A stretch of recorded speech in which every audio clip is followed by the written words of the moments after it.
من يشكر فإنما يشكر لنفسه ومن كفر فإن الله غني حميد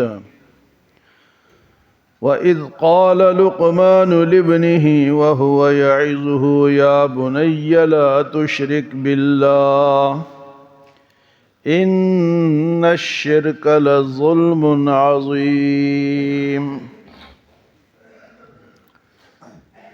حضرت لقمان علیہ السلام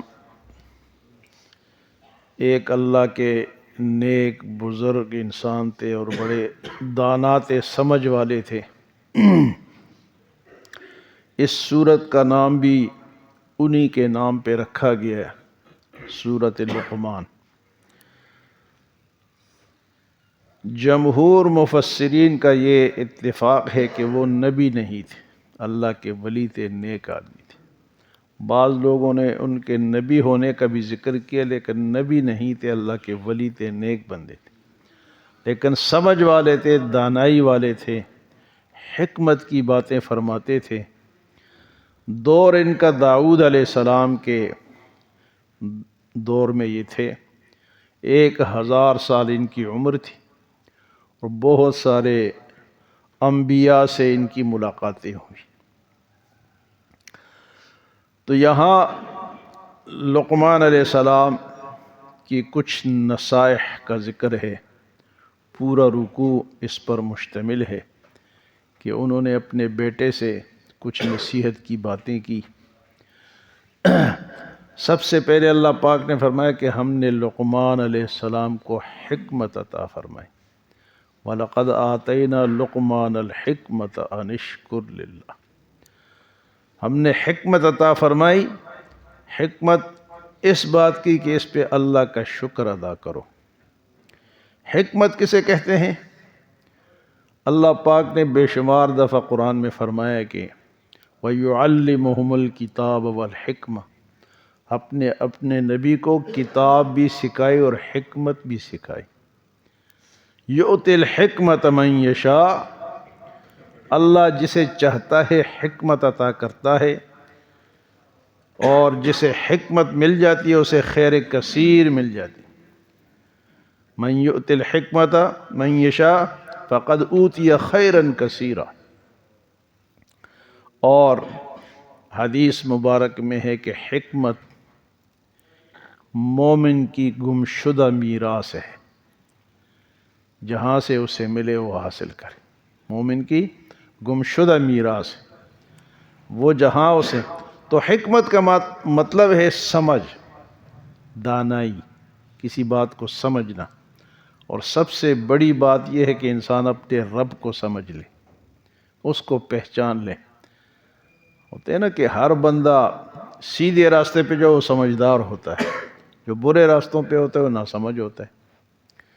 گناہ کے راستے پہ، تکبر کے راستے پہ، یہ جو راستے ہیں یہ دانائی سے، حکمت سے دور ہے۔ تو اللہ پاک فرماتے ہیں وَلَقَدْ آتَيْنَا لُقْمَانَ الْحِكْمَةَ أَنِ اشْكُرْ لِلَّهِ، ہم نے لقمان علیہ السلام کو حکمت عطا کی کہ یہ کہ اللہ کا شکر ادا کریں۔ اور پھر اللہ پاک فرماتے ہیں وَمَن يَشْكُرُ فَإِنَّمَا يَشْكُرُ لِنَفْسِهِ، جو لوگ شکر ادا کرتے ہیں ان کے اپنے نفس کے لیے فائدہ ہے، بھلا ہے اس۔ تو شکر کے بے شمار فائدے ہیں۔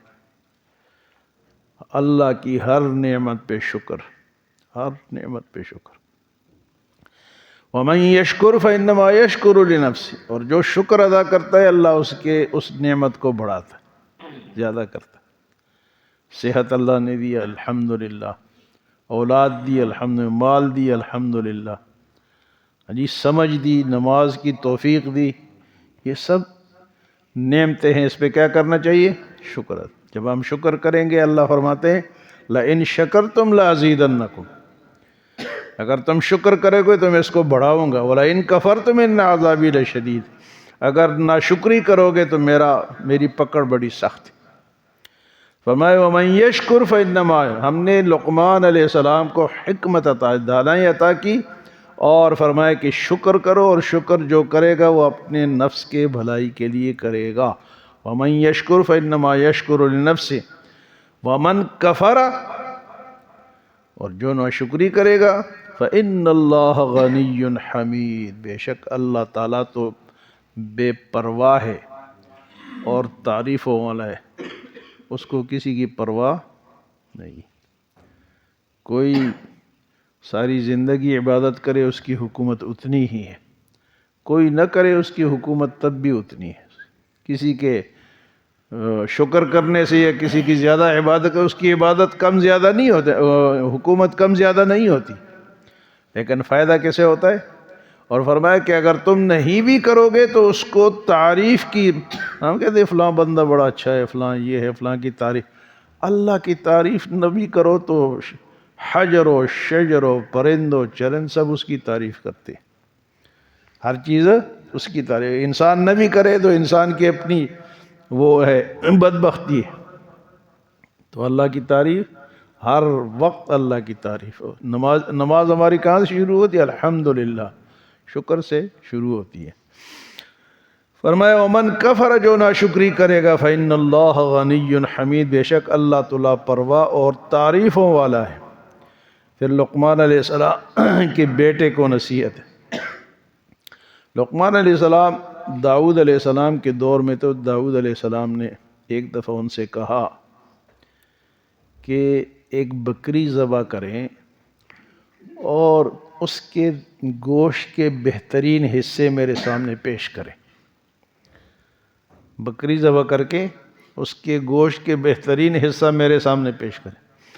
تو آپ نے بکری ذبح کی اور دل اور زبان آپ کے سامنے پیش کر دی کہ اس کے بہترین حصے یہ۔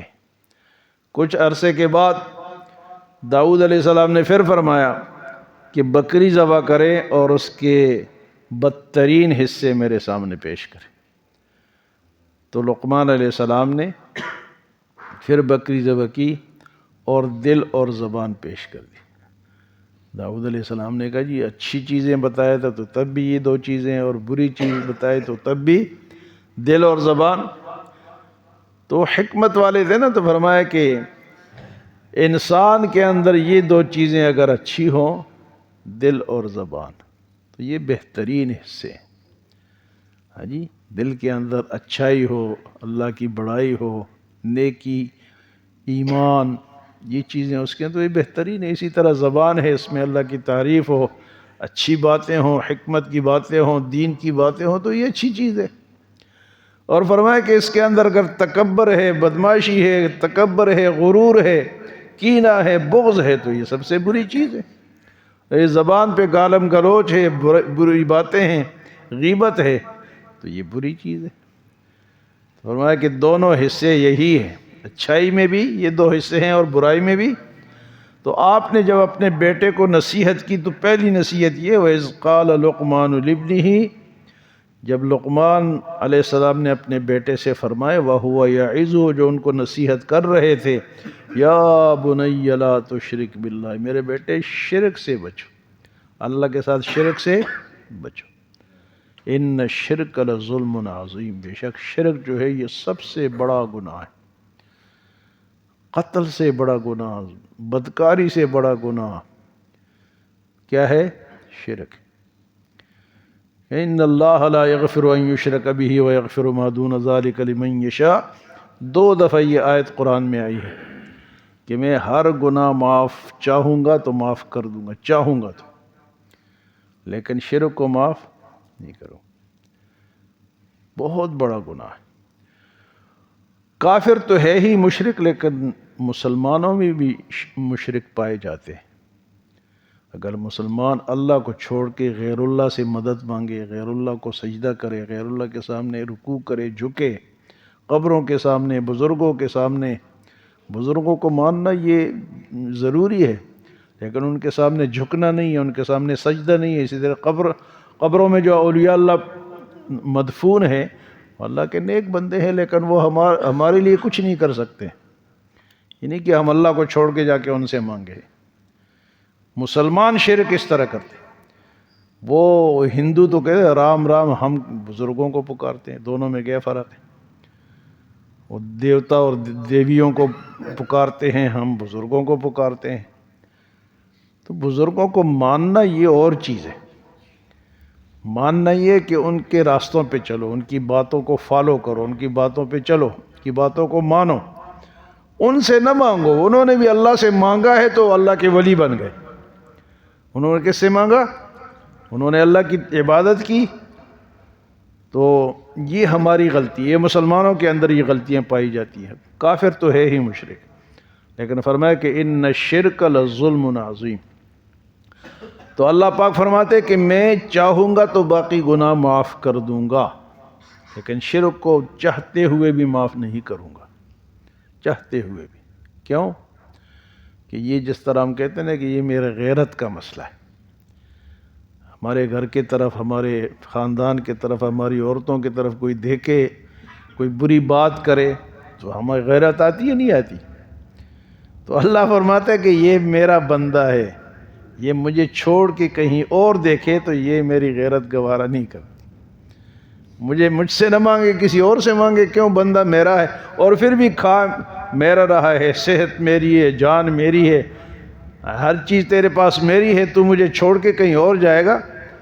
اگر کوئی آدمی کسی کے پاس ملازم ہو اور وہ کام نہ کرے، یا کام کسی دوسرے ساتھ والی دکان کا یا ساتھ والی فیکٹری میں کرے اور تنخواہ سے مانگے، تو کہے بھائی تو نے ٹھیک ہے، تو میرا نوکر ہے، لیکن کام تو نے اس کا کیا، میرا تو کام کیا نہیں۔ تو اللہ پاک کا کام، یہ ہمارا کام یہ ہے کہ اللہ کا کام کرے، اللہ سے مانگے، اللہ کی عبادت کرے۔ کام کسی مانگے کسی اور سے اور پھر کہیں جی اللہ بخش دے، اللہ فرماتا ہے پھر میں نہیں بخشوں گا۔ تو شرک ایک باریک گناہ ہے، اور بعض دفعہ ان بندوں کے سمجھ میں نہیں آتا، وہ بیچارے کر جاتے، اور یہ وہ لوگ کرتے جو دین سے نہ سمجھتے، قرآن سے دور ہوتے ہیں، یہ پڑھتے نہیں ہیں نہ شرک لظلم عظیم، میں معاف کر دوں گا لیکن شرک معاف۔ حدیث مبارک میں کہ اگر تمہیں کوئی قتل کر دے، تمہیں کوئی جلا دے، تمہیں کوئی ٹکڑے ٹکڑے کر دے اور تمہیں شرک پہ مجبور کرے، شرک تب بھی نہ کرو۔ ہماری جان چلی جائے لیکن شرک سے بچنا ہے۔ تو فرمایا وَلَقَدْ آتَيْنَا لُقْمَانَ الْحِكْمَةَ أَنِ اشْكُرْ لِلَّهِ، اور البتہ تحقیق ہم نے لقمان علیہ السلام کو حکمت عطا فرمائی کہ اللہ کا شکر ادا کرو۔ وَمَن يَشْكُرْ فَإِنَّمَا يَشْكُرُ لِنَفْسِهِ، اور جو شکر ادا کرے گا وہ اپنے جان کے بھلائی کے لیے شکر ادا کرے گا۔ وَمَن كَفَرَ، اور جو ناشکری کرے گا، فَإِنَّ اللَّهَ غَنِيٌّ حَمِيدٌ، بے شک اللہ تعالیٰ طلا پرواہ ہے، غنی ہے اور تعریفوں والا ہے۔ وَإِذْ قَالَ لُقْمَانُ لِابْنِهِ وَهُوَ يَعِظُهُ يَا بُنَيَّ لَا تُشْرِكْ بِاللَّهِ، جب لقمان علیہ السلام نے اپنے بیٹے سے فرمایا اور نصیحت کرتے ہوئے کہ اے میرے بیٹے، اللہ کے ساتھ کسی کو شریک نہ کرنا، ان الشرک لظلم عظیم، بے شک شرک جو ہے یہ تو بہت بڑا ظلم ہے، بہت بڑا گناہ ہے۔ تو مزید لقمان علیہ السلام کی نصیحتیں اس رکوع میں ہیں، آئندہ درسوں میں آئیں گے۔ اللہ ہمیں عمل اور سمجھ کی توفیق عطا فرمائے۔ اللہم